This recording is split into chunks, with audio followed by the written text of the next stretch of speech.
Jesus. యేసుక్రీస్తు నామములో మీ అందరికి వందనాలు. ఈరోజు దేవుడిచ్చిన వాగ్దానము యెషయా గ్రంథము 40వ అధ్యాయము 31వ వచనం. యెహోవా కొరకు ఎదురు చూచువారు నూతన బలము పొందుదురు. ఆమేన్, ఆమేన్, ఆమేన్.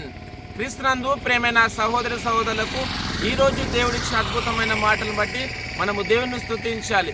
ఇక్కడ దేవుని యొక్క వాక్య భావన చూసినట్లయితే యెహోవా కొరకు ఎదురు చూచువారు నూతన బలము పొందుదురు అని దేవుని యొక్క వాక్యం రాయబడినది. క్రీస్తునందు ప్రేమైన సహోదరి సహోదరులారా, మరే పరిస్థితిలో ఉన్నను దేవుని వైపు చూడండి, దేవుని స్తుతించండి, ఆయన నామని మయపరుస్తూ ముందుకు సాగండి. ఎందుకంటే ఆయన నూతన బలాన్ని, నూతన శక్తిని ఇస్తానని ప్రభు మనందరితో మాట్లాడుతుండగా ప్రార్థన చేద్దాం. ప్రార్థన. ప్రేమగల దేవ, మీకు వందనాలు తండ్రి. మీరు ఇచ్చిన అద్భుతమైన నీ మాటలను బట్టి స్తుతిస్తున్నాను తండ్రి. యెహోవా కొరకు ఎదురు చూచువారు నూతన బలము పొందుదురు అన్నావు తండ్రి, మీకు వందనాలు.